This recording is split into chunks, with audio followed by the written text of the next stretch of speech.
I kroz 8. kolo doigravanja za naslov klupskog prvaka države pratimo zbivanja u domaćem Hrvanju. U srijedu smo bili na odgođenom dvoboju Sesvetskog Kraljevca i nominalnog domaćina, ali gosta u dvorani Momčadi Lokomotive. I ovoga smo puta doživjeli sjajan ambijent na istoku metropole. Tako smo vidjeli iznimno bogat program koji su i ovoga puta otvorile kadetkinje plesnog kluba Lana. Nakon toga, kroz 3 predborbe predstavili su nam se mladi Hrvači te jedna Hrvačica.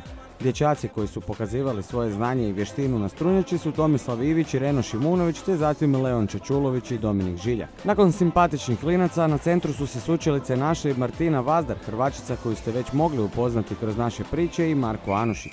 Nešto stariji par također je prikazao sjajnu vještinu, posebice Martina koja se sprema za nove izazove u hrvatskoj ženskoj reprezentaciji. A nakon toga počela je sjajna prezentacija gimnastike, točnije vježbi koje su sastavni dio hrvačkog treninga. Fran, Patrik, Lovro, Filip, Stipo, Marko i 2 Davida uz animatorsku asistenciju svog momčarskog kolege Tina oduševili su publiku u Kraljevcu svojim gimnastičkim umjećem. Ako ste roditelji i odlučite se vaše dijete usmjeriti u hrvanje, u skoro vrijeme će i ono moći izvesti sve ovo što gledate.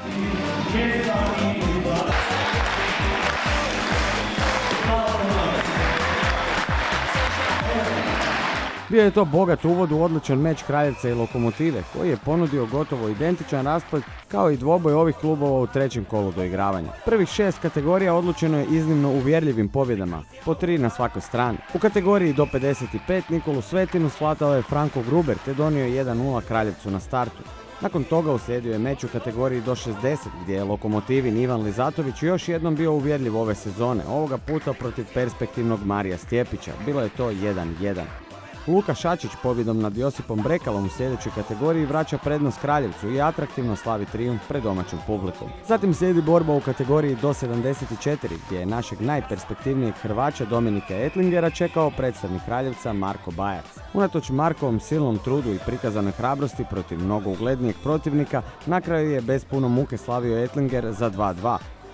Spomenimo kako je Etlinger proteklog vikenda zabilježio još jedan sjajan međunarodni uspjeh. Na iznimno jakom Grand Prix u Azerbajdžanu bio je najbolji od naših Hrvaća i osvojio brončanu medalju u kategoriji do 66 kg. A sljedeće 2 borbe nastavile su se istim ritmom. Prvo slavlje Kraljevčana kojima je 3. pobjedu u meču donio Filip Šačić u kategoriji do 84, da bi odmah potom Krešimir Franić svladao Filipa Sesara. I ta je pobjeda bila vrlo izvjesna, no treba čestitati i Sesaru na odličnom otporu. Franić je Lokosima donio 3-3. I onda kao i u 3. kolu sve je odlučivala kategorija do 120 kg.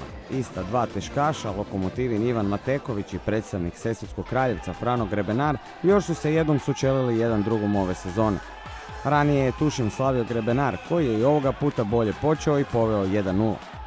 No vidi se i napredak Matekovića koji je ubrzo preokrenuo sve i poveo s 4-1. U drugoj rundi već su obojica bili iscrpljeni od velike borbe, a prilika za povratak na pobjednički kolosijek ukazala se Grebenaru nakon što je Matekoviću opravdano suđena pasivnost. Frano je uspio to iskoristiti i nošen domaćom publikom ukrenuo je rezultat na 5-4.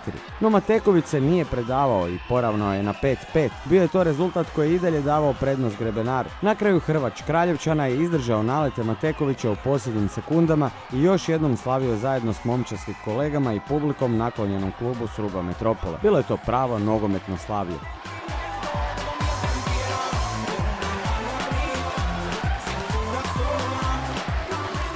Pa evo, ovaj meč je puno teži bio nego prošli put, to se je vidjelo 2 runde hrvanja, napeto iz minute u minutu promjena rezultata i evo na kraju na sreću je ispalo dobro za nas i za klub. Bilo je stvarno, ovo nam je odlučujući meč bio, znači s Lokomotivom direktan protivnik za posljednje mjesto, zapravo za predposljednje jer posljednji ispada iz ove play-off lige i ide u play-out ligu, tako da su svi presretni i mislim da smo zaslužili ostati u ovoj play-off ligi. Nemamo sreće jednostavno, ovo je već 3. meč koji se prevagnulo u protivničku stranu, tako da drugi put bude bolje. Prvi put kad smo izgubili od Kraljevca u 8-4, dečko je izgubilo zadnjih 10 sekundi.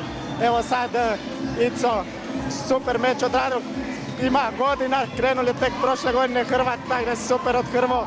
Šteta kad nam nije pobjedu donesilo, super bi bilo da on pobjedil. Osvrnuo se Lizatović i na nevjerojatnu Lokomotivinu sezonu u kojoj su svi osim jednog meča završili 4-3, ali uglavnom u korist protivnika. Da smo dopeljali još jedno pojačanje Marka Koščevića, bili bi konkurenti za prvo mjesto, tako da borimo se pri dnu, a mogli smo biti prvaci. Sjajni hrvač Lokomotive dodao je na kraju i nekoliko riječi o sebi i svojoj karijeri. Pa evo, ja hrvam od 98. i cijelo vrijeme za Lokomotivu, osim 5 godina kad sam bio na posudbi u Vindiji, kad smo bili prvaci. Bil sam ove godine 16. na svijetu, sad 9. u Baku, pobjedil sam aktualnog trećeg iz 60 kategorije, ja sam inače u 55 reprezentativac i to je to. Dodajmo na ovo Lizatovićevo 9. mjesto na Grand Prix u Baku, te već ranije spomenutu broncu Etlingera i kratku bilješku nastupa ostalih naših Hrvaća u Azerbajdžanu. Svoje nastupe su odmah na startu završili Tonimir Sokol, Danijel Janečić, Krešimir Franić i Siniša Hogač, dok naš ponajbolji pojedinac Božo Starčević nije nastupio zbog bolesti. Osim pobjede Kraljevca nad Lokomotivom, održan je još jedan susret 8. kola. Gavrilović je u gostima svladao Sesvete s 4-3.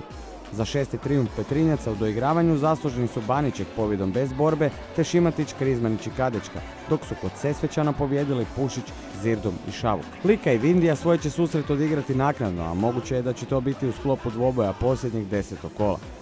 Prva prosinačka nedjelja donosi nam i sva 3 dvoboja 9. kola. Sastaju se Sesvete i Lokomotiva, u Varaždinu će Vindija ugostiti Sesvetski Kraljevec, dok će Petrinci od 18 sati moći pratiti dvoboj Gavrilovića i Like. Na kraju ćemo se još malo vratiti na meč Lokomotive i Sesvetskog Kraljevca i pohvaliti spektakularnu atmosferu koju su Kraljevčani napravili u svojoj dvorani. Zadnjih nekoliko godina znači cijelo vodstvo Saveza i naš klub posebno mi radimo na omasovljavanju hrvanja i hrvačkog športa, otvaranju novih škola i pošto ovo bio jedan odgođeni meč pa je bio za vrijeme tjedna, znači u srijedu, mi smo dogovorili da svi naši članovi i sva djeca obavezno u sklopu svog treninga danas moraju doći pogledati ovaj meč jer puno se može naučiti kroz samo gledanje hrvačkih borbi i tako evo, bila je prekrasna atmosfera, puna dvorana, djeca su navijala, mislim da je to jedno veliko prije svega i iskustvo za njih, a i jedna velika i pobjeda. Vidjeli ste veselje na kraju, trčanje na strunjaču, mislim da ništa ljepše od toga nema nego kad mali klinci gledaju ove starije kako pobjeđuju. Mislim da je cijela manifestacija bila vrhunski organizirana i dobili smo pohvale i sa strane. Evo, hvala i vama što ste prepoznali to, mislim da je bilo jako lijepo. To bi bilo to za ovaj put, a mi poslušajmo starije i pametnije. Hrvanje je zakon, to već svatko zna. Next.